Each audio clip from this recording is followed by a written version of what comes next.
It is. It's podcast day. We're excited. We're digging out there. What have we got? Ooh, yeah. Dude, it's fucking podcast day. Takes you back to that time of when you remember what you were doing when you first listened to that album, or What is going on, you champions?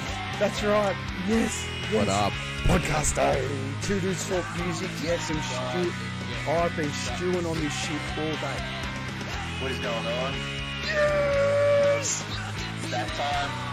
Podcast time. Yeah, spill the beans, man. Spill the beans. We want it. We want this, the exclusive details.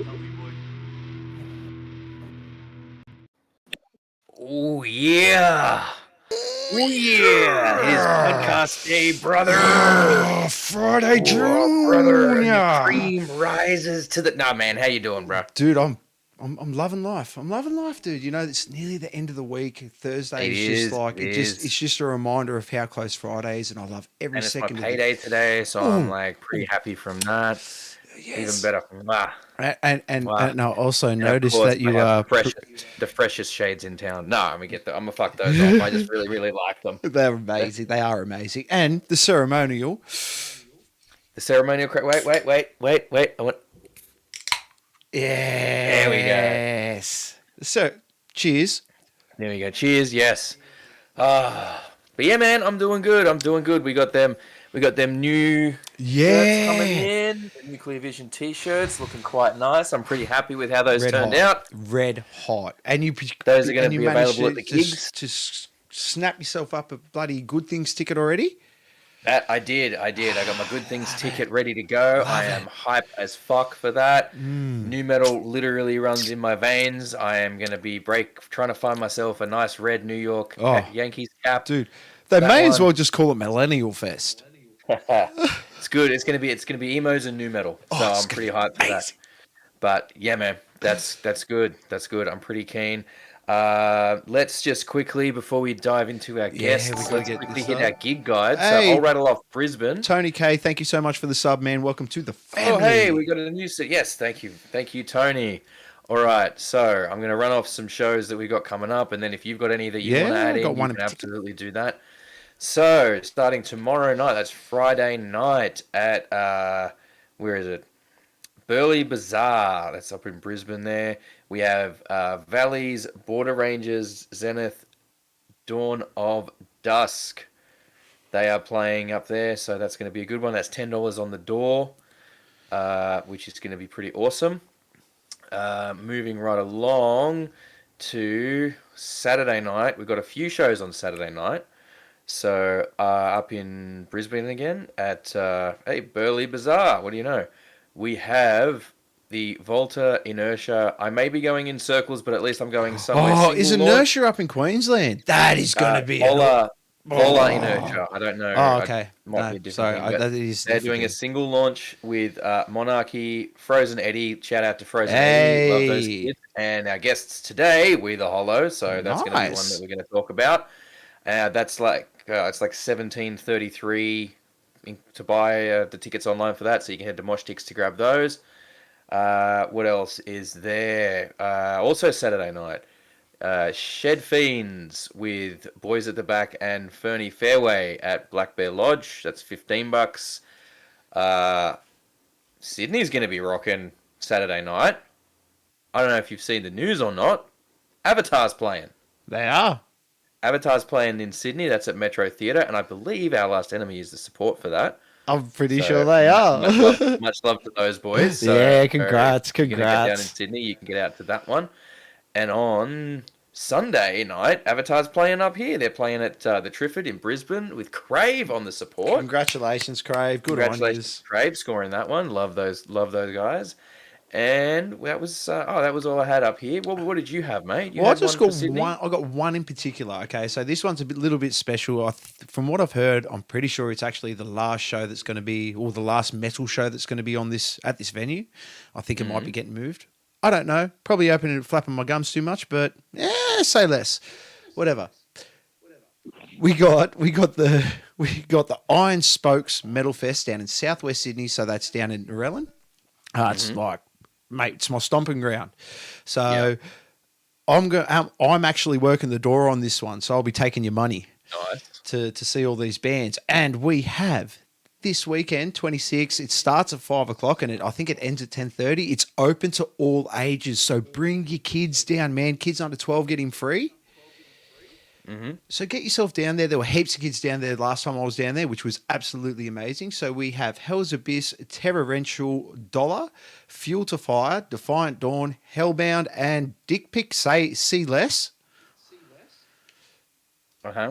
So yeah, I mean, if you want to get down there, going on. See My Ugly Mug. If you're not at Avatar and you just want to get down, they got some great craft beers down there because it's actually at this little microbrewery. So if you just want to get down there, have some great beer, because it is some really good beer, and I'm pretty sure there's going to be a American barbecue food truck down there too. So you're really not going to want to miss it. It's going to be, it's good, man. It's a good night. It's a good night. Everyone's willing to chat, and so please get down there. Yeah. Brilliant. So it's a good weekend. It's a good weekend between Brisbane and Sydney. There's plenty going on. The scene is back. I'm sorry, dude. Like this is it's back in a big way. The power is back. It is. The power is back. The wave has come around again. Speaking of power, I think we need to get onto our guests because they got the power of some creepy as fuck masks going on. They do tonight. They do. I'll be honest. I know we didn't talk about masks at all, so they was kind of a surprise when they popped up on the thing, especially Guy Smiley. But I'm loving it. I'm absolutely loving it. Let's bring them on. This is an absolute banger band. They are playing at both Helvegan Fest, supporting Kid Crusher, and on the New Metal Mayhem tour. They're doing Brisbane and Toowoomba shows. That's going to be in support of Waylon Rivas and Anders Cole 70, which we cannot wait for. We're so stoked. You guys already know. We've been talking about it for months. Yeah, we haven't been able to stop flapping our gums since we spoke of Waylon. Every fucking podcast, you're probably sick of hearing about it. But anyway, let's bring them on. We have 3 of the 5 members of We the Hollow. What's going on, How are you doing? You absolutely terrifying gentlemen. So let's go around the room real quick. Let's just go make sure I got this right. We have tonight Cody. Give a wave. What is cracking? And next we have Anthony. What is cracking, my dude? And oh no, Raph. What happened? Save me. What happened? I forgot the name. Reese. Reese. Reese. The masks are just fucking with him, guys. Seriously, It scared the shit out of me. They are all very, very intimidating, and I love it. Hey, Katie Crizzle, thank you so much. Thank you so much for joining in the chat. Tony K King. Hashtag Drip King. Yes. Look at the drip on these guys. Jeez Louise, man. Yeah, absolutely incredible masks. I'm a big mask guy. In case you didn't know, I've got myself one of these ones sitting over here. But I'm a big fan. I've got a shelf out in the thing got 6 masks sitting on it, and I've got probably a dozen more chucked away in boxes somewhere. I am a big mask guy. I have been for a long time. I love the theatrical elements of it. Firstly, welcome to the podcast. Thank you for coming on. How are you all doing? I'm good. Can't complain. How are you? All the better being here. It's so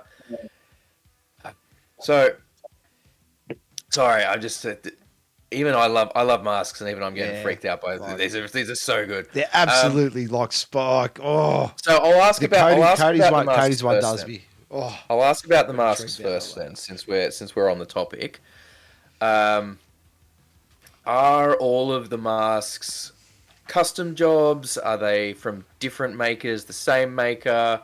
Just tell us a bit about sort of how the current collection of masks for the band came to be. Majority of them all purchased through different makers. Mm-hmm. I believe 2 of them are custom made. Yep. Mine bought from a particular fella from, I think it's Germany. Mm-hmm. Yeah.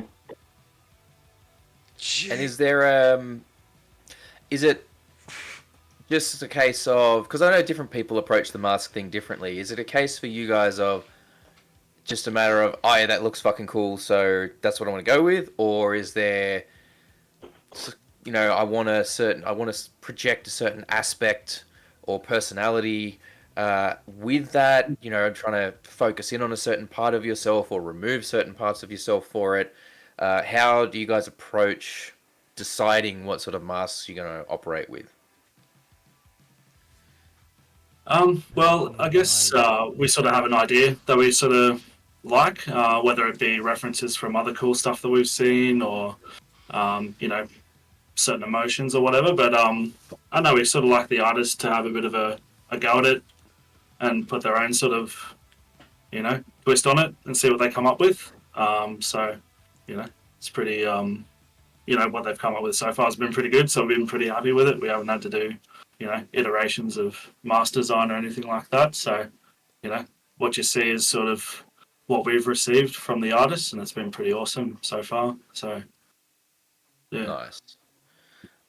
Nice. I mean, look, speaking from kind of my experience with it, like going into because obviously, doing Nuclear Vision is like, that's the mask thing there. But prior to Nuclear Vision, when I was still in Sydney, I was in a band. We had we did the face paint thing, and I found the approach fairly similar. Like, I kind of went, all right, what's my character, what's my stage persona going to be, right? Because I find that's one of the reasons I like that theatrical element, for me at least, is it allows me to tap into certain elements of myself or embrace certain elements of myself that otherwise don't get an opportunity to be unleashed, I guess, if you want to say that. And for me, I feel like it helps me become more performative, and just it helps me really become whatever character I'm trying to portray there. Do you guys find the same thing? Like, what's your philosophy around that? For me, my mask kind of gives me the confidence to do better on stage. Mm-hmm. Not playability-wise, I suck there, but performance-wise. Don't say that, bro. No, you don't. No, you don't. Jeez. And to be fair, like that mask, man, I've been sitting here just staring at it, trying to figure out what it's almost like an anime horror mask, in the weirdest sense of a way. I love it. Yeah. I love that it freaks everyone out. It is. It's It's very, very cool. It's yeah. So let's go back a little bit, because I want to talk about the origins of the band, if we could. I know that there's a few kind of masked bands going around in Brisbane at the moment, all playing, not too similar stuff, but there's, definite crossover. I think it's fair to say. And from my understanding, there's a bit of an intertwined history between some members of some of these groups. So what light can you guys shed on the origins of We the Hollow, and how that ties into some of the other bands that have been around, over the sort of the last several years? you, Cody. You've been around since the very, very beginning. Yeah. Well, started off with Scott. He's been a fanatic of Mask since I think you recall high school. Obviously, he grew up on Slipknot when they were huge, massive influence for him. So when he put out the post of starting a new band, being Mask, I pretty much jumped on the idea. Took a long time for Mask to get rolling because it's a bit of a hard thing to find to get started, really. Yeah, it's pretty much it. Yeah. So how- Obviously, Scotty Sorry, go on. used to be... Obviously, Scotty, yeah, was part of Disgust back in the day. Mhm. That's no secret. Everyone knows that. But, yeah, he parted ways with that band, put that post up, and everyone kind of jumped on the train and wanted to get around him because he wrote some tasty material. He certainly does. Awesome. So how long did it take from those kind of initial discussions to, you know, settling on the designs and going, sort of starting to put stuff out there into the world? A while. A little bit all over the place of where we were starting with. We had a couple demos. Took a while to get them into, I guess, the life that they're in now. Mm-hmm. With the Mask, they'll probably sort of one of the last things that were just one of the last things that we had ready, pretty much. Considering we were supposed to be a Mask band, we should have probably done it first, but I don't know, we just left it for last. I guess it worked out.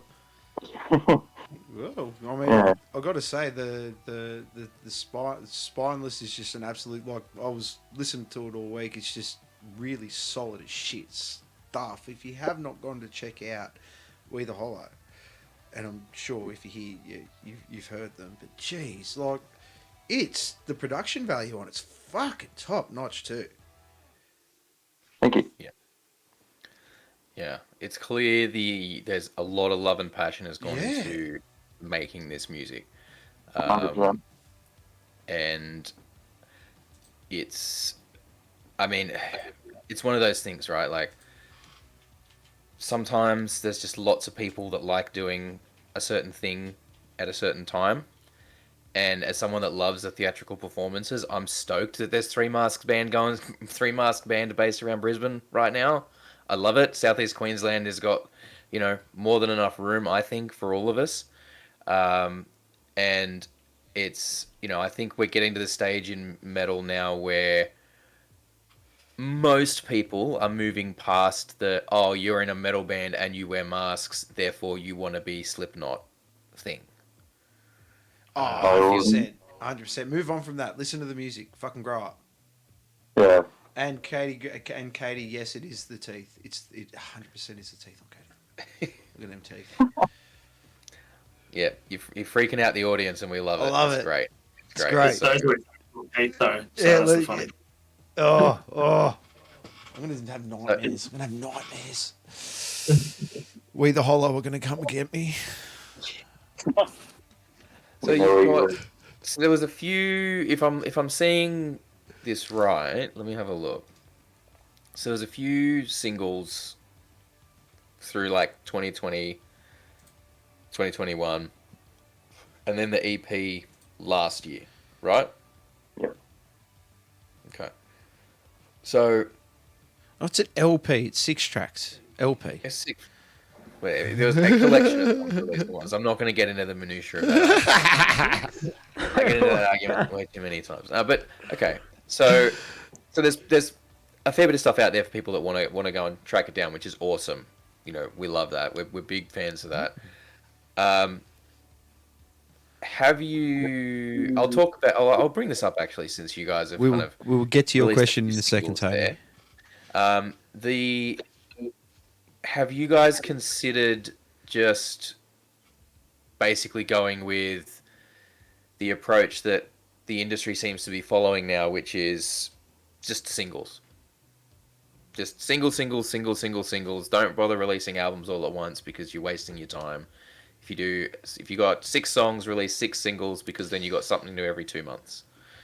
Versus we're gonna drop an album and then spend all of the time working on that, and then it's a bunch of songs that we've got. You know what I mean? Like, how do you guys approach that decision?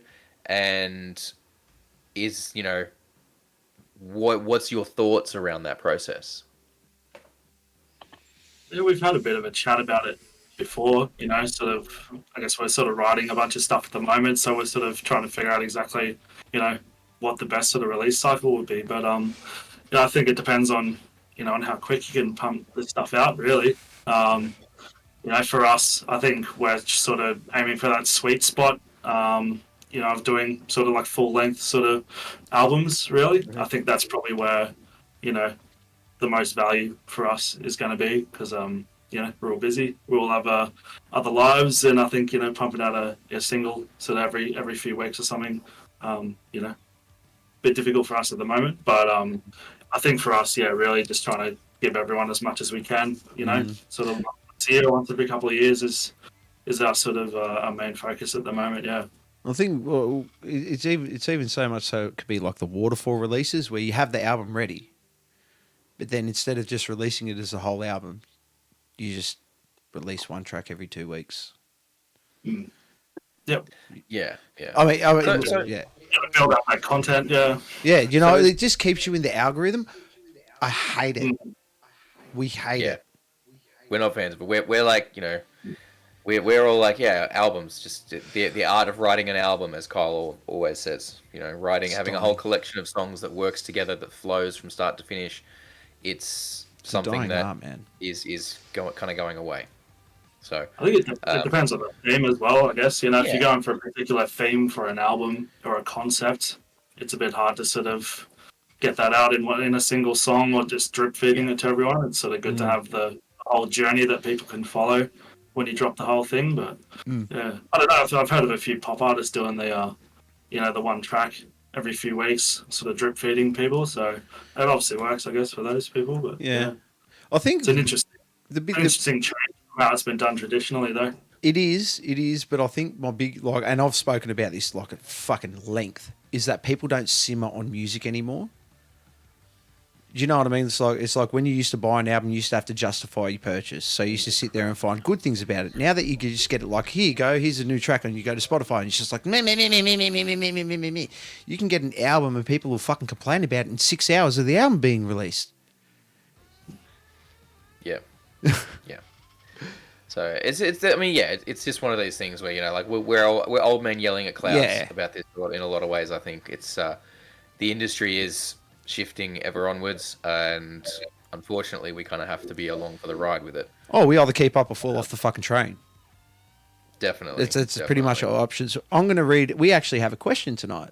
We have an audience question. Yeah. Hello, caller. You're on the line. Yeah. What's up, Tony? Tony has asked, what inspired each character's mask? It sounds like the artist had some freedom to do their thing. In what seeds did you plant? That's a good question.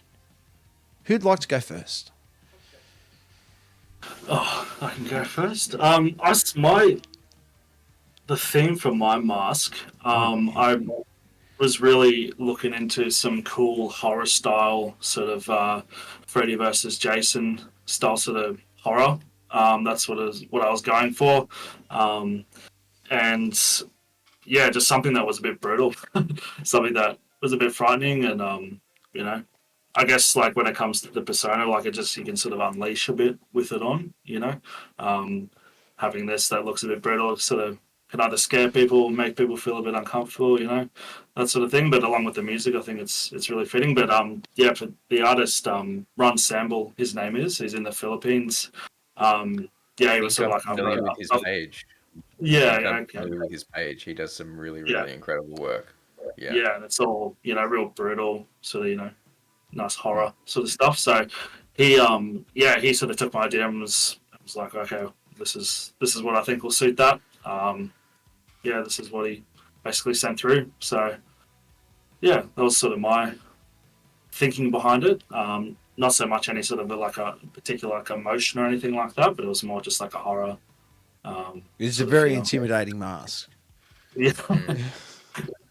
Awesome. That's what I was going for. No, well, it sits so well. It's perfect. All right. What about Reese? My masks, my first original that like you can see in the Spineless clip and the Dark and Me video, that was very much inspired by like the Joker. It was, you know, red mouth, Chelsea grin style, which is still what I have now, but I've just repainted.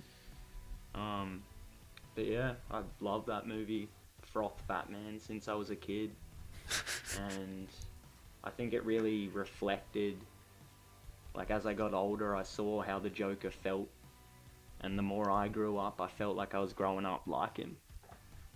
And the way he felt and saw the world and why he was doing the things he did. So I guess that's why I chose this.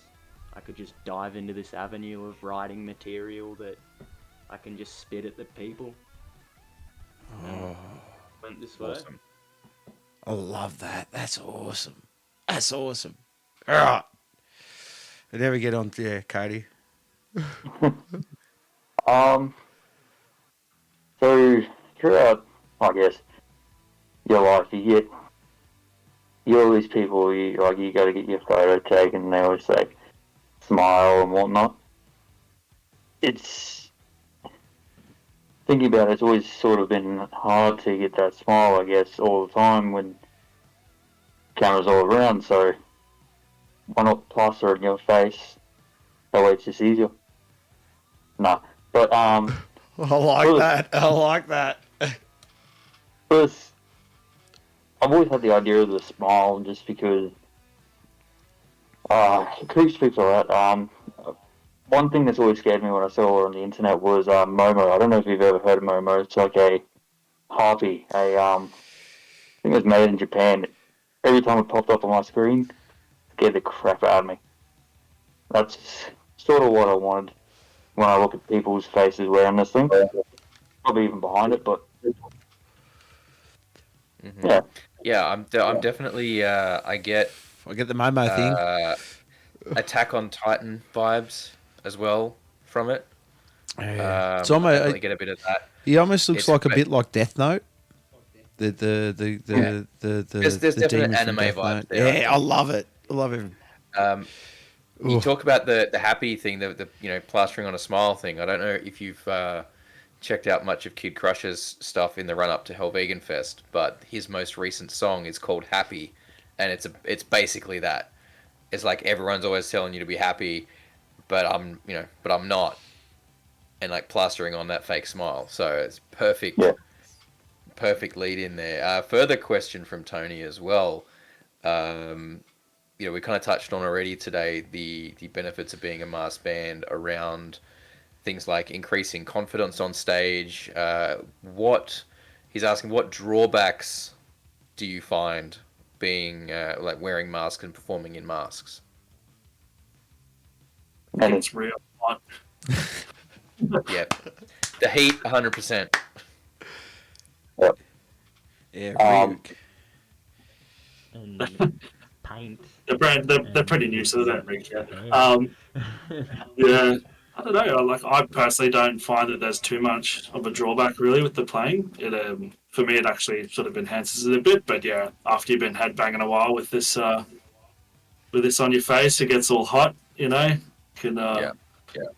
yeah, you get a very sore neck the next day. But no, there's not too much of a drawback, I wouldn't say. I mean, I imagine if they're properly fitted, it's less of an issue in terms of things like visibility, right? For me, visibility kind of sucks. I should look at getting these holes wider. But, yeah, I was gonna say, man, that's very dark. Like that's oof. I feel your I like pain it, because the one that I've been wearing is it's got big eye holes, but it sits a bit away from my face, so Yeah. it kind of still kind of creates a bit of tunnel vision there.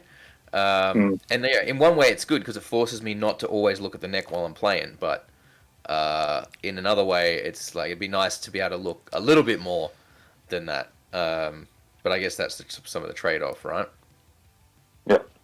I mean, we had our drummer's one, drummer Zach. His is like a, like a kind of got a big like beak on it. It's like a bird skull type thing. That's We that, literally had what to- it we what it literally had actually. to punch holes in the end of the beak so that the sweat didn't just pool in there. It's a plague mask. He's got an old school plague mask. Funny thing is, you know what they used to do in those plague masks? They used to shove herbs in the end of them because they thought all the herbs would filter out the Yeah, they bloody thought it would the filter out plague. stuff. Yeah, it's fucking cool, man. So, Zach is my favorite mask. I've got to say, love it. Zach's one, yeah, you like Zach's one. I love Zach's one.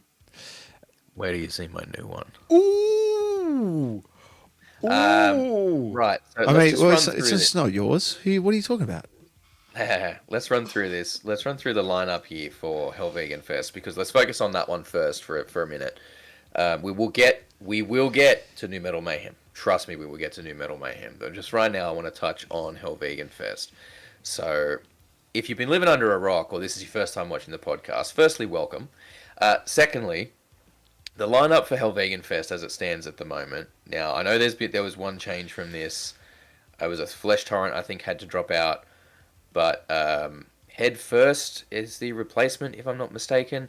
So we got Marana's Curse, Head First, Abysmal Fortress, Nuclear Vision, Death Plague, Slaves of Dissonance, Fun with Explosives, Magnetron, Serpentum, Warrior Within, We the Hollow, Odious, Darklaw, and Kid Crusher. Now, that's a fucking strong by any stretch, by any angle, right? Like that's a strong as fuck lineup. This is like a sack lineup. Is there any act on that show that you're particularly keen to play the show with or check out while you're there? Death Plague and Kid Crusher for me, I reckon. Mm-hmm. We had the death. We had Kid Crusher on a little while ago. He's been on a couple of times on the podcast there.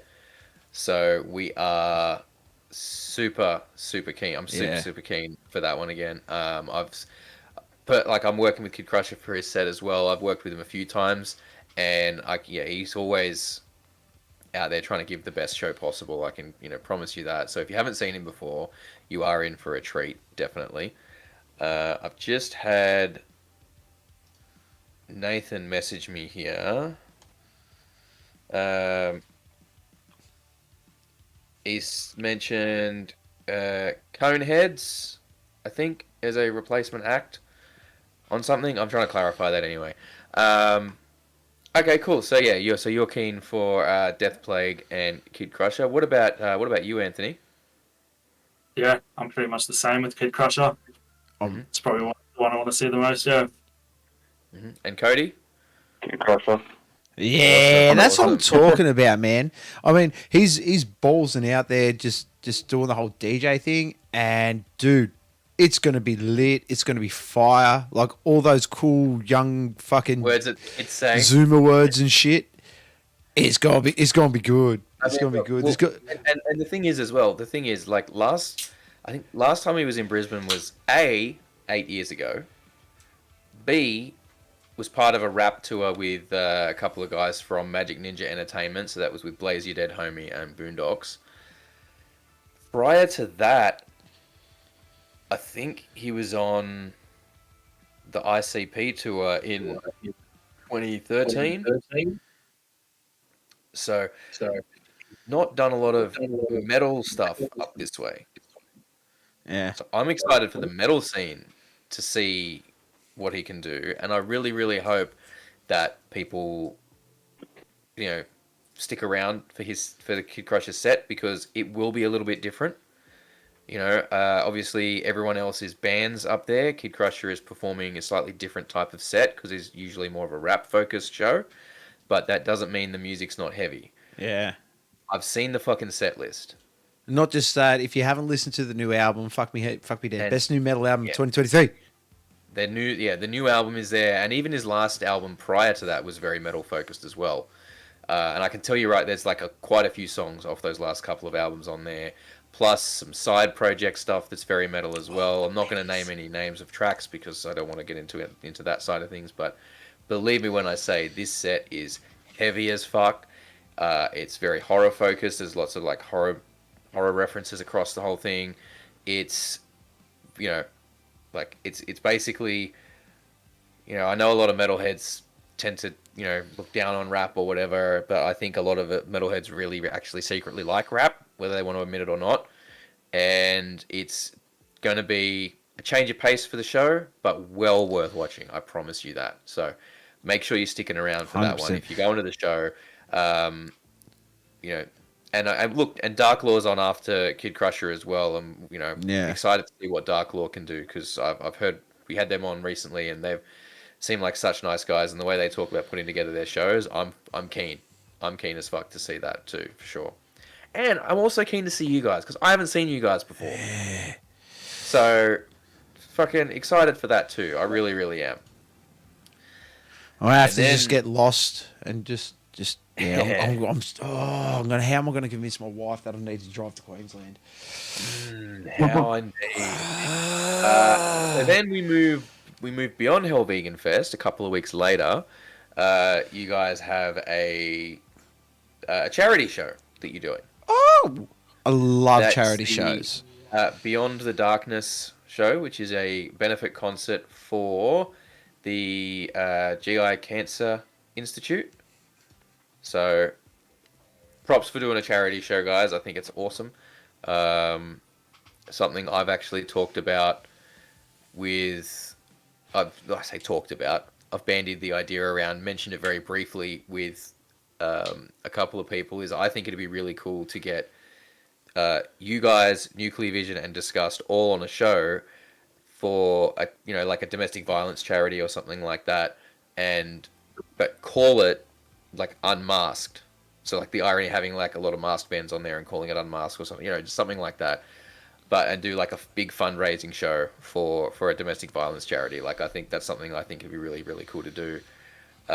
So just park that idea in the back of your head somewhere, and we'll come back to it down the line. But yeah, so that show's got another stacked lineup. I'm looking at this here as well.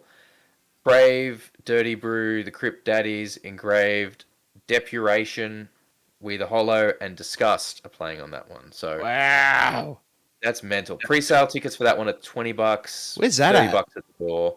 That is at the back room. Same as Hell Vegan I don't Fest. know why I asked, because I have no idea where these fucking places are. Man, seriously, man, you should come up. You should come up for Hell Vegan Fest. The back you know room is what? a If I mad keep venue. on You'll having love to it. go up there, I may as well just buy a house up there. Do it. I dare you. Don't I fucking dare you. fucking tempt me. Hey, they're cheaper than Sydney. I know, but Origin's going to be real fucking awkward because I bleed blue. No, so does Brad. Man. Don't worry. I know, I love that guy. He's a doggy fan too, man. He's my brethren. But yeah, so that show's looking really, really good. I might actually see if I can get along to that. And what charity was that again?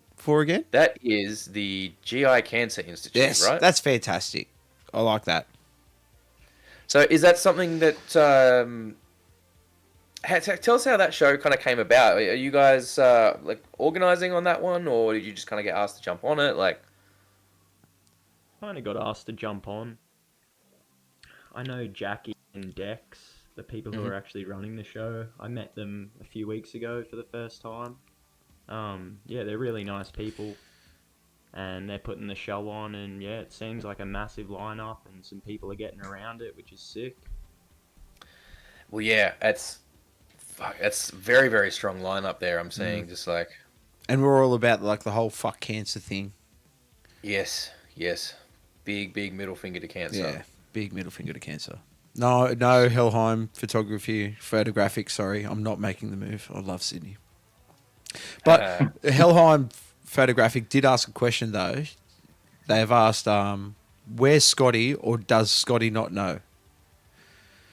Scotty doesn't know. Scotty never doesn't know.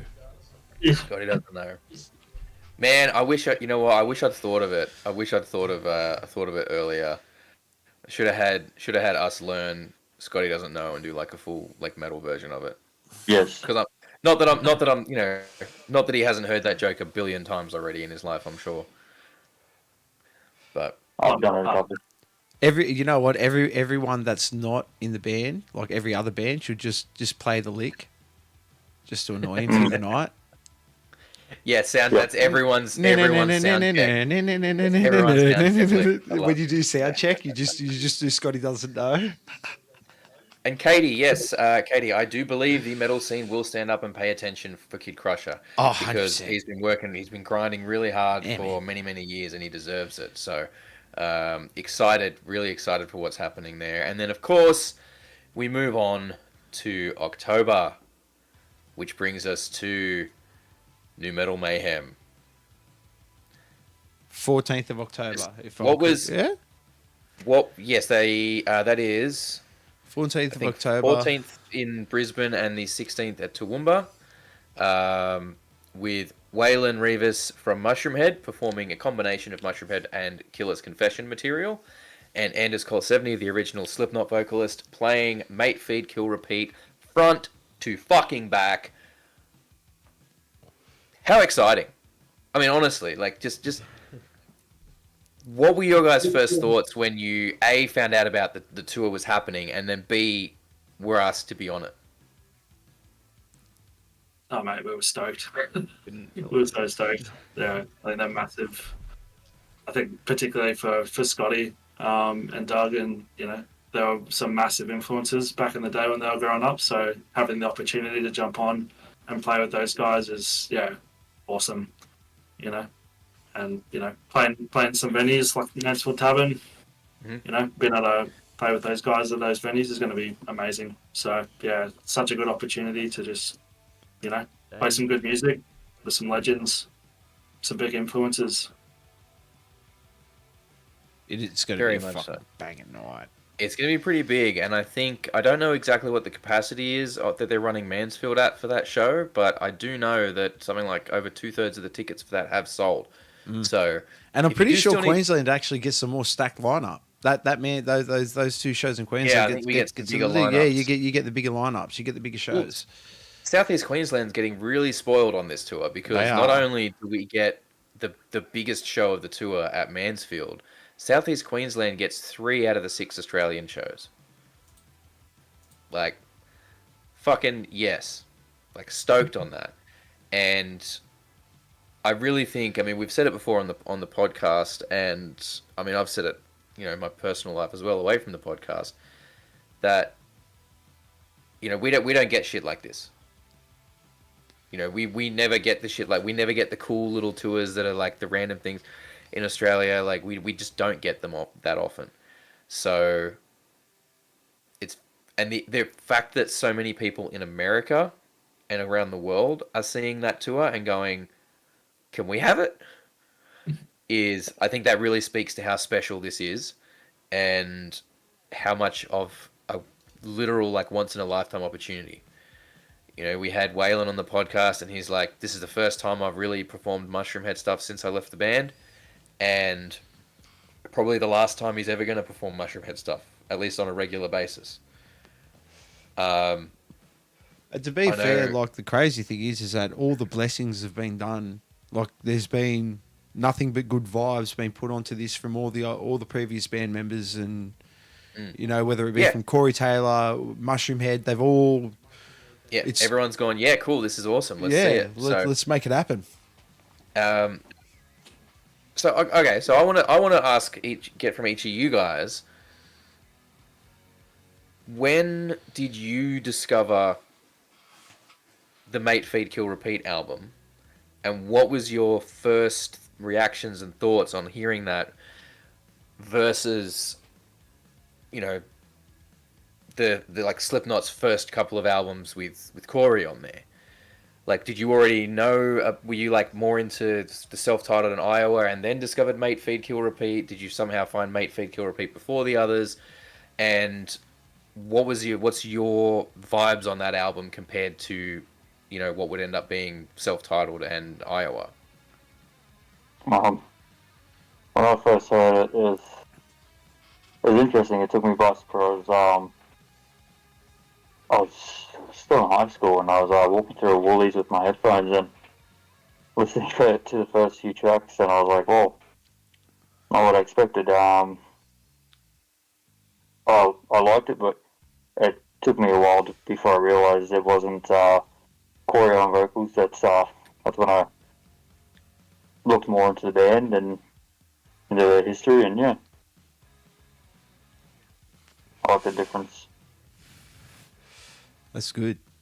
It's good because it is so different. Like and like Tony K, you said Mate Feed Kill Repeat version of Gently over Iowa's version All Day. That's a big call. Yeah, I mean, I dig it. I got to agree with Tony on that one myself. Yeah. I think that it is. I think the song suits Anders' voice better, personally. For me, what about you guys, Reese and Anthony? What's your kind of takes on the Mate Feed Kill Repeat album versus versus other Slipknot? You put me on the spot, mate. Unfortunately, I've only recently started listening to Slipknot. Hey, Oh wow. Really? so this is also You know new for what? me. More this power to gig. you, Bo, for only just recently listening to them, and you're not the cliche. Then there you go. Yeah, no, yeah. I don't have a big history with Slipknot, not like some of the other dudes in the band. So, but I really enjoy their music, but I wasn't. I didn't hear it until not that long ago. So Wow. yeah, it's way more of a massive thing for some of the other dudes in the band. But for me to be there along with them is awesome. So I'm sure I'll be listening to it a lot before that gig comes up, and I'm sure I'm going to love it as well. So You will. I promise. I promise you will. That's great. I wish I could have sat there. I wish I could have sat there and like seen you listen to Slipknot for the first time. I just. I'm sure it would have happened because it happened to me. I think we went to Knotfest in Brizzy, and I think that just solidified it for me completely. So Yeah, they're a separate organism. They're just they're in a fucking league of their own. They're just definitely. Reese. I mean, okay. Before I don't mean to jump in there and interrupt Reese or anything. I'll get to your thing. I promise. I got to say the thing for me that struck me about Mate Feed Kill Repeat as an album is how much more Paul got to show off what he could do. Because you listen to what they did later, and it's a bit more subdued, I guess. It's more of a support role for the bass in terms of... And yes, there's a lot going on in the band, so it kind of had to become that. But you listen to Mate Feed Kill Repeat, and you get to hear a bit of like the slapping of style playing that he could do, and he just really is able to do a lot more to fill out that space underneath that I don't think you get in a lot of the other Slipknot stuff. So I'm awesome. I'm super stoked to hear some of this stuff live. But yes, sorry, Reese. Yeah, I first got into Slipknot, I guess, when I think it was 2015 when Grey Chapter came out, and that's when I went to my first festival, which was Soundwave, and yeah, saw Slipknot, caught Chris Fenn's drumstick, and I just fell in love with the band. It's like, yeah, nice. I've got to fucking deep dive into their material, and heard Mate Feed Kill Repeat. I think first song I listened to was Tattered and Torn. Mm-hmm. And I was like, whoa, fuck, this is different. And yeah, just how muddy and dirty it is. I think that's what I like the most about it. Very much so. I'll get raw. to Tony in the chat saying Anders has a raw energy on that album that's lost in the Iowa version of Gently. Production might have something to do with it as well, but he just caught the magic. And I think I agree, Tony. I think that's one of the appeals of that. It's, you know, the raw energy of the Mate Feed Kill Repeat album is somewhat captured on the self-titled album, but you definitely the tighter and heavier production, I think, flattened some of that for Iowa, as good as Iowa did sound. But very, very excited for that. Look, let's but yeah, so that show those shows are going to be very, very fucking intense. We've got, by the way, for anyone that's interested, we have all of the bands coming up over the next several weeks for this one. So we're trying to get all of the bands that are doing the Brisbane show. So it'll be We the Hollow. I'll just get into them now. Nuclear Vision next week. After that, we're hoping to have Void Matter. Then we're lining up Piston Fist, Sin Soto, Chaosis, and hopefully in the couple of weeks before the shows, we will be hopefully talking with Anders himself, which we are very, very excited for. So the tour was announced, and we did Waylon, and right before the tour happens, we're going to be having Anders, hopefully, if we can tie all that together. So we are excited for that one for sure. I don't know if you guys saw it, actually. Anders commented on a post about the tour that he's actually been checking out all of the bands that are lined up to support on the various shows, and he's been quite happy with what he's hearing from everyone. 100% he should. Hey, the Australian heavy metal market is an untapped resource, my friends. There is a reason why volumes are coming out so often at the moment. They're coming out I think this is like the third time this year that they're coming out, and they've got. Yeah, we'll talk about that later. But yeah. Untapped resource right here. Yes, definitely. Tony, again, I think they were still finding their sound even when they released Mate Feed Kill Repeat, which is probably why Paul got a little more shine on it. A little bit like early Mushroom Head stuff is very experimental. Yes. Definitely. And I mean, yeah, we're talking a lot about Slipknot on this one. Obviously, Mushroom Head being extremely influential for a lot of us as well. A little bit less well known in the more mainstream scene, I guess. But if you were underground as shit, yeah, you knew. But very, very influential for those early days in terms of experimenting. Yeah. And to be fair, I'm pretty sure actually Mushroom Head actually started before Slipknot. So yeah. So take that, people that said they were a rip-off. Yeah. Anyway, let's move this along. I think we should get to some of our segments. So. We didn't give you guys we actually didn't get to give you guys a rundown prior to going ahead with this one, so we're catching you by surprise a little bit here, but that's all right. We like this. It's good. It's good. Keeps you on your toes. But Kyle, if you could hit that first cutaway for me, please. 100. Wait, just let me hit pause on that music. Oh. And we go. Let's do it. Go on. Cool. That you Quick question quarter. You could do so Back. Woo! All right. Hang on. I just want to try something here for a second. Just give me a sec. I just want to try. I think. Hold up. The reason it's called the quick question quarter, but it's never quick. Yes. Okay. So yes, this is the quick question quarter, spelled with Q's, not K's. We don't roll like that. Basically, what this is we just go around rapid fire and ask our guests some questions so that we can get to know their musical inspiration a little better. And so all of you can get to know a bit more about them musically as well. Were you very confused by that quack? Is that what confused you there? Yeah, no, it came up with a little thing that came up. Yeah, came up with a duck on my thing, yeah. So we're trying to make the soundboard stuff happen. So make it a bit of fun with it. So, right. So without further ado, let's just go around in a circle for all of you fine gentlemen. What was the first instrument that you learned? Who's going first? Learned was the trumpet. That you No. There you go. That's awesome. I love that. Yes. Bass is way cooler though. Agreed. Mine was guitar.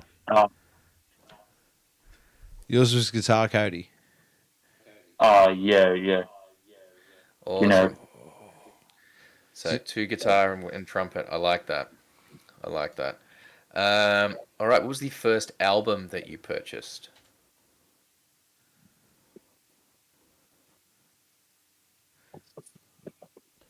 Having to think hard here. And this isn't like the Wiggles. This is the one that you either forced your parents to buy for you because it had like that little black and white thing that said you shouldn't listen to it, or you bought it on your own. I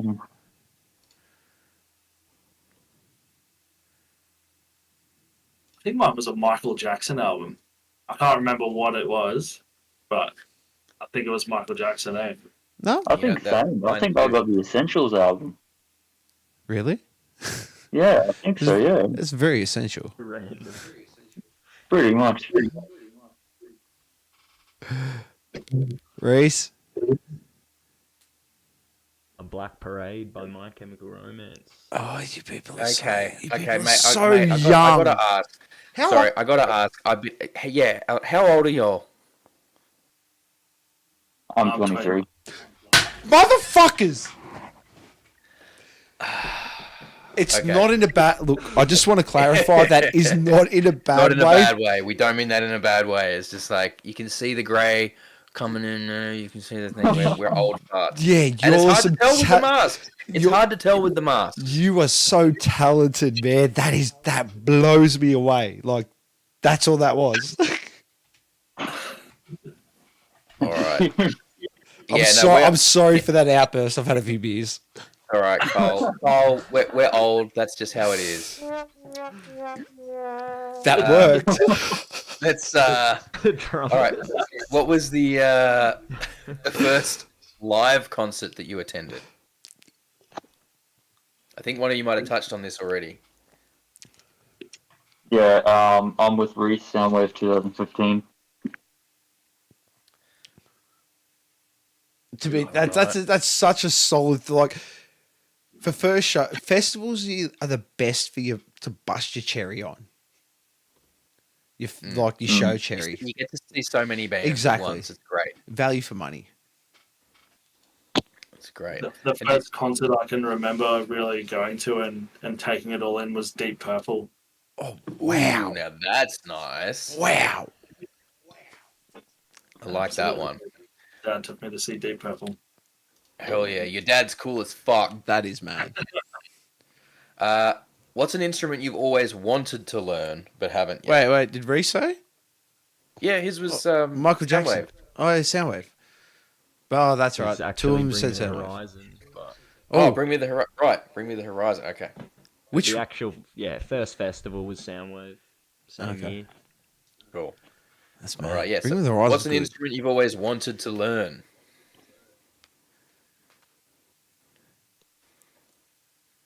Violin for me. Oh, I like that. Mm-hmm. I think piano for me. Good choice. That's solid.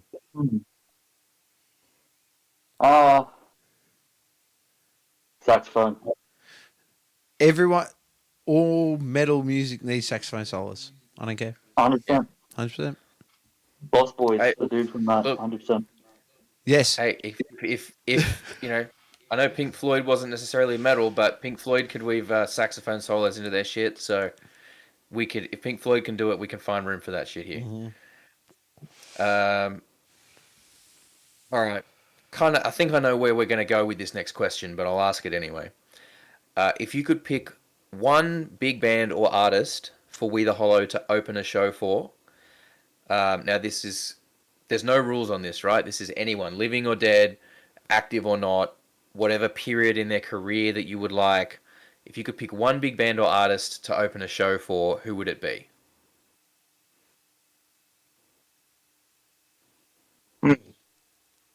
God. This is hard. Yeah, they get a bit trickier Yeah, towards they the end, do. guys. Sorry. We pulled a sneaky one. Wiggles.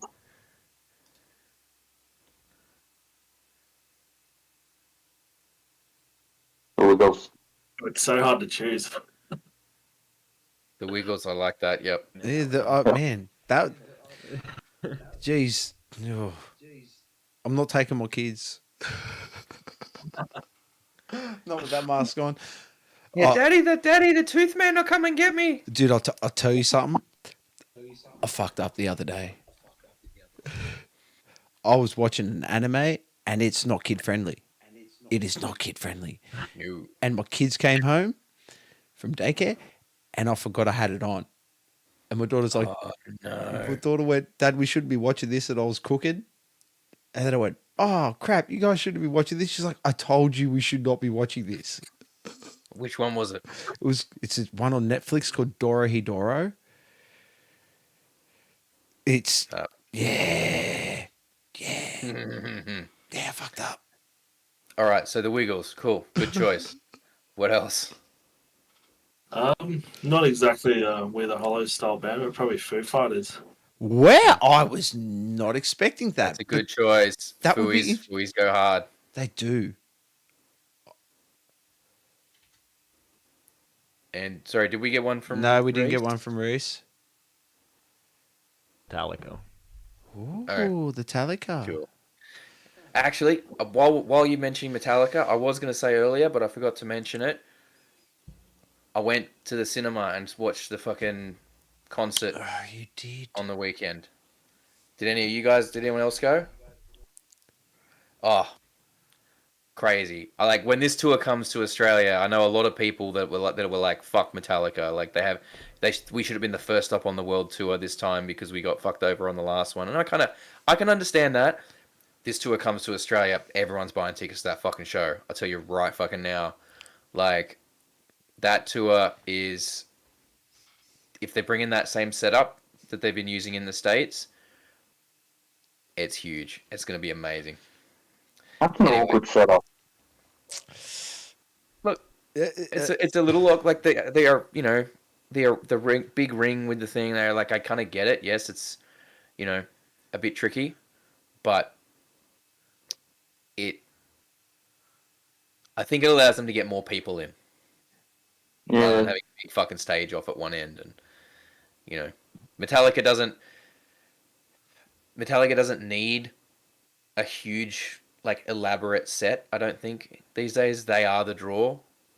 And they just put on, like, a big... Like, this one, they basically had the circular stage with, like, the pit in the middle and everyone around the outside. And then they had, I think it was, like, 6 or 8 sort of lighting trusses with big circular screens on the top of the pillars and a bunch of lighting stuff coming off of that.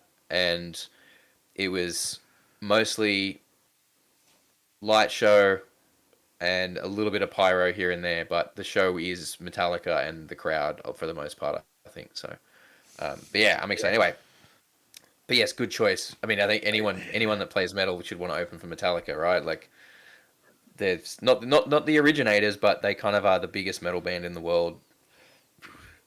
You know. Let's just be fair. Time. Okay, they ain't the originators, but they made it fucking cool. I'm sorry. They made it very fucking cool. Okay, time to break out your Spotify playlist, boys. Oh, who is an artist or a band that you're listening to at the moment that you believe is seriously underrated? I've been listening to nice sound. I've been listening to Silosis. Hey, the Josh Middleton from Architects, the guitarist. Okay. Criminally underrated, I think. Yeah, agreed. Found a band called Orbit Culture. Yes, love Orbit Culture. More people need to get onto that.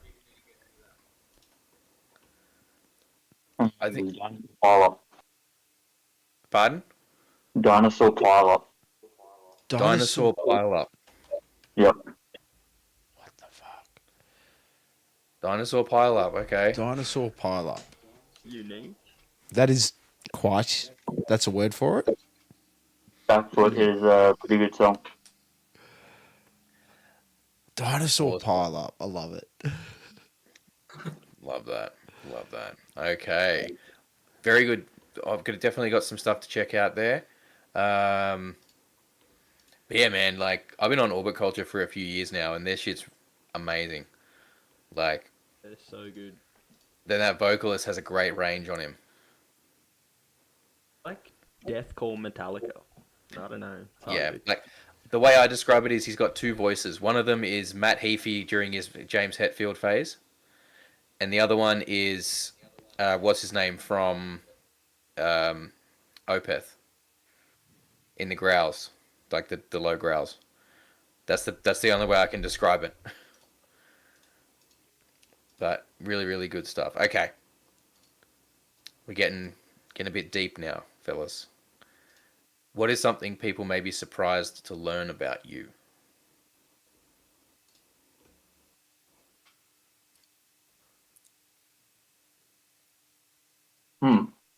This is always the one. Is anyone these days?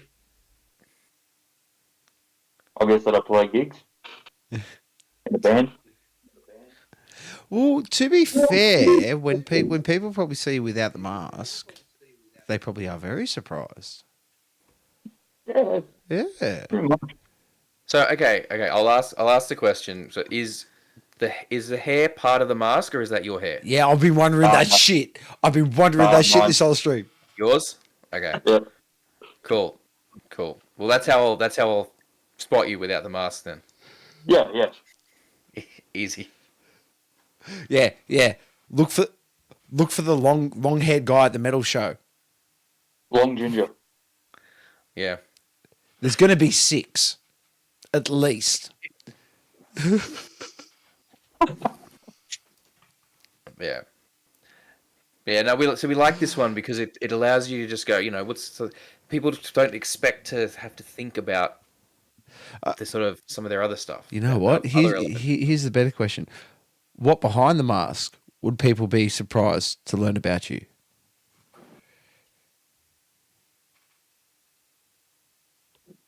Cars for a living. Ooh, there you go. Work on cars for a living.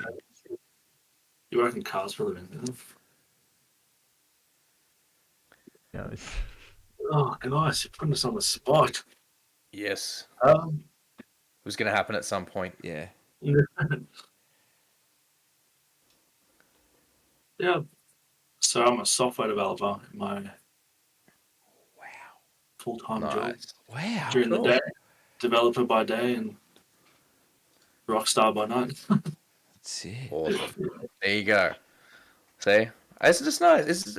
So we're all learning about each other. Yeah, man. The audience gets to learn what makes you tick a little bit more. So we've got a couple more here, and then we'll move on.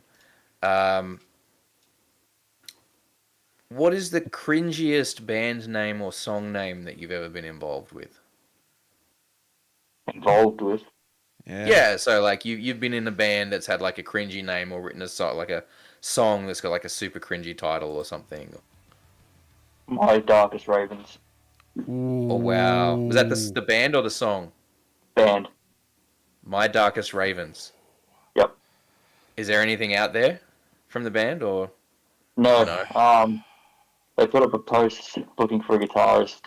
They were only played guitar and sang, but I never saw either of it from either of them. There were no more Ravens. No. Wow. I played some shows like years and years ago, and one of the bands I remember playing with was called Death Fucking Cunt. Love those guys. Love me some Death Fucking Cunt. They're amazing. It's like, that is hilarious. I love that. Yeah. That I played with those boys in Perth back when I was in Tensions Arise. That's actually when I busted my face on a coffee table. So I don't know. Like, it'd be like, okay, I play in a band. What's the band called? Fuck. yeah, it's a name that you're probably not going to see on a marquee. Like, there's going to be a whole bunch of blurs in there and shit. Yeah, they'll replace it with a bunch of extra characters. DFC for life. Yeah. Good band. That was the funniest name I've ever heard for a band. And they're so heavy too. Like their music goes fucking hard. I love it. What would you expect? Anything less would be disappointing with a To band be name like fair, I would love to see a band bring out a band like a name like that and play like some real soft shit. I acoustic band. Yeah. Yeah. Throw people off guard. Did we get one from you, Reese? No, Reese, come on. I don't know.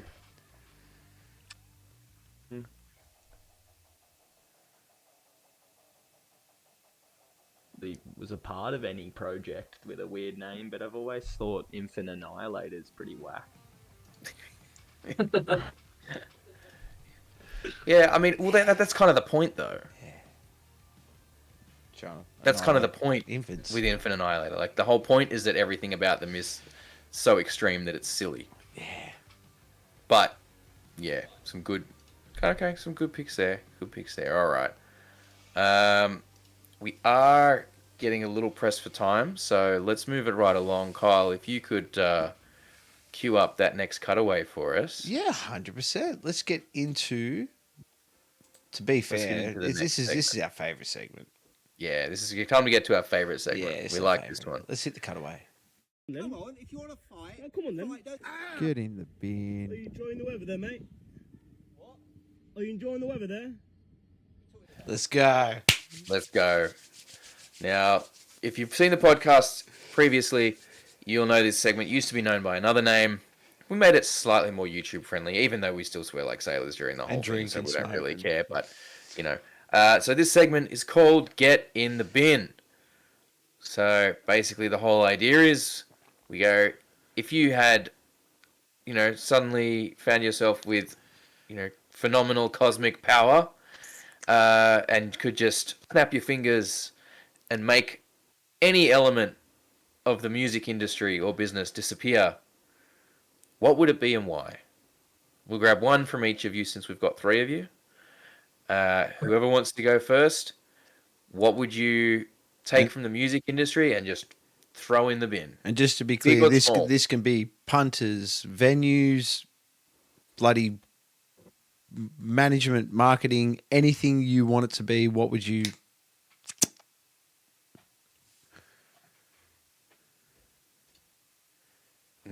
It's tough. It's tough. Sound techs. Ooh, what was that? Bad sound techs. Ooh, Bad sound techs. Yeah. I like that. Yeah. I think we've all dealt with a few in our day. But to be fair, don't upset your sound tech. Oh, yeah, 100%. Oh, yeah. Be nice to your sound guys, just the same way you need to be nice to anyone who has the opportunity to spit in your food. Exactly. You need to be nice to your sound guys. That makes so much sense. But, yeah, no, we've dealt with a few, unfortunately. Who's next? Some of them are just bad. Some of them have bad attitudes. Yeah.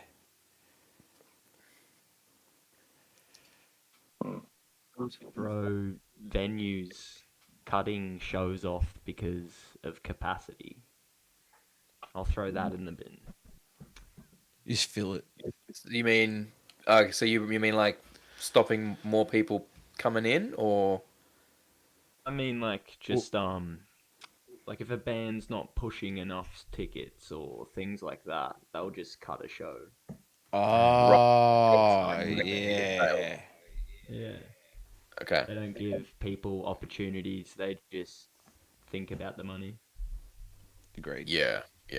Agreed. Like, surely it's better to have a half full venue than have nothing on. Mm-hmm. Metalheads love drinking. We love drinking. We love substance abuse. As long as people are drinking at the bar, then what do they care? That's it. Most of us, anyway. I'm not saying all of us. Me personally, yeah. I think, recently I was sort of on a similar sort of thing, but I was going to say venues that like to take merch cuts from bands who are putting on entertainment in their venues and bringing people to the bar to then spend money at the venue. Agreed.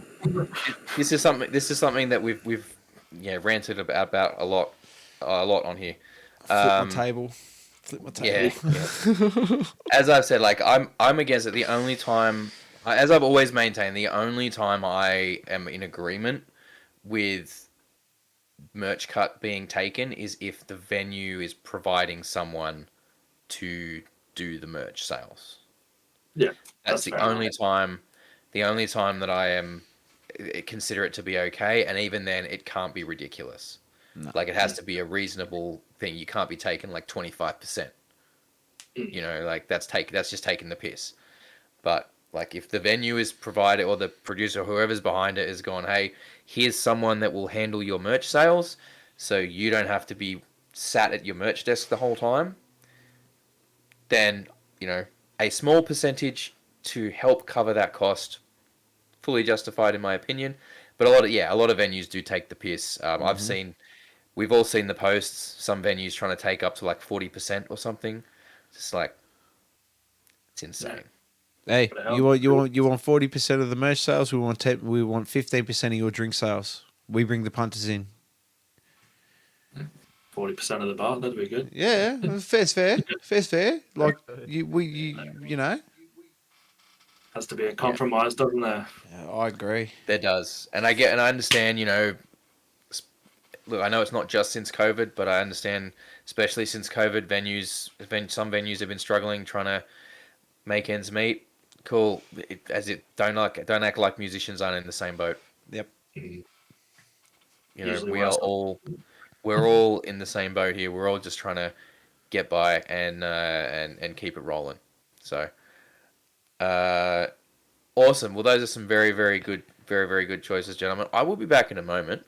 You'll just continue on. Yeah. I need to go do something real quick. I'll be back shortly. All right, guys. So you got me now. Okay, I'm open to you. Man, I got to know, like, because Raph done the whole.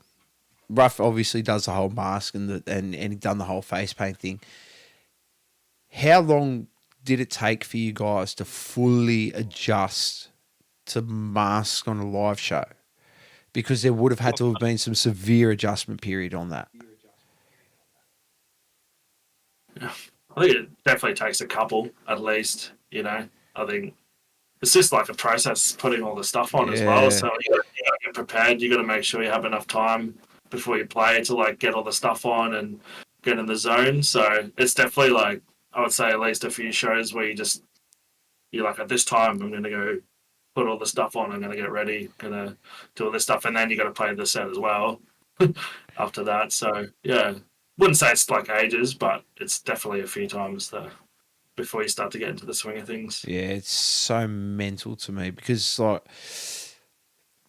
I always went off the whole point of I go stupid on stage enough. The last thing I want is like that restriction. But I get the whole. It's not theatrics. I get the whole mood of it, and it's awesome, especially now with the current climate of things and the way metal's going. I think mask bands are a great idea. Is there going to be a change up of any of the masks moving forward? Like is it going to be a concept thing where you're going to change the mask sort of every album, or are you just going to hold on to this and maybe change it later on? Changing it on later on is definitely in the cards. Like, we could come up with a concept idea and then maybe want to do the masks along to go with that. But yeah, right now I think we all just have our own individual style that we're just pressing on with. And that's one thing I really like is everyone's so different. With the masks, it's not a unison thing. The uniform is the mask, but it's so individual. I'd love to meet the people behind the mask one day and see if like it's weird because it seems like a personality might fit the mask in the weirdest sort of way. You know what I mean? Does it? Maybe. Yeah. Yeah. You'll find out. Find out. To be fair, I hope I don't because the fuck is scared. The masks are scary as fuck. They're they're awesome. They're so good. Look, let's just go through everyone. Oh man, this is oh nah, it's scary. It's scary. You're gonna have nightmares. I'm gonna have nightmares tonight. I'm gonna have nightmares. How long can we expect for maybe this new album? Do we have like a timeline or like a rough? Definitely be next year. Yeah, early, mid. Definitely. Early, I hope. Yeah, Mm. with your Yeah, we're guys. definitely working on stuff at the moment, so Mhm. just a matter of getting it all sorted. So hopefully early. With your guys' writing process, you guys do the whole pre-production thing, sort of record do like a little recording process, everything in house, and then sort of send it to your producer, or do you do the whole lot in house? Bit of both. I think we're sort of aiming to try and do as much as we possibly can ourselves in house. But there's obviously benefits of going to producers. We don't have a particular person that we go to now, so we'll find whoever we like at the time if we need to go down that route. But yeah, for now, I think particularly with the next album, we'll probably be experimenting with doing it as much of it as we can ourselves. With So, the first lot, did you guys do all that yourself? no. Okay. No. They recorded that at Studio Anders De Beers. He lives on the north side of Brisbane, and really cool to work with. Got us this real good sound that we were looking for, and yeah, it was good. It is solid We AF. just decided to go. Yeah. The riffage, I got to say, is just riff is so good. Tasty riffs. They are they're tasty. They're tasty. Got to get on it. Go do it. Do yourself a favour. You got the whole weekend. With Holler. Was cracking, Raph? Not much, man. Just had an email come in regarding some upcoming interviews for us. So no worries. just have a check of that. Sorry, I shouldn't have read that while I was on the stream. That was very rude of me. You guys are talking. You guys deserve my absolute full attention. So we're on here. So I take it you guys were talking about an album release or the next release, right? Yeah. What were you guys saying? Early next year, maybe. It's just an estimate, maybe at the moment. So we'd like to get it out in early next year, but we'll see what happens there. Awesome. Very, very keen. Really keen to see what comes next musically from you guys. Is there going to be much new material at the shows? I think we're gonna have a new track for the Metal Mayhem one. Mm-hmm. Tasty. Awesome. Tasty. Single hopefully before the end of the year. Yes. In between. Cool. Loving that. All right. Well, look. Before we take this home and throw to a film clip for those watching on the live stream, which I believe Kyle has all queued up, ready to go. We have tonight. We are playing We the Hollow, The Dark in Me. Awesome. So we'll be throwing to that shortly. You'll stick around once we throw to that because that'll be the end of the podcast. But we'll have a quick debrief with you guys before we wrap it up. Let's just have another quick run through that. So we've got you guys have got a show this weekend. I closed the window on it.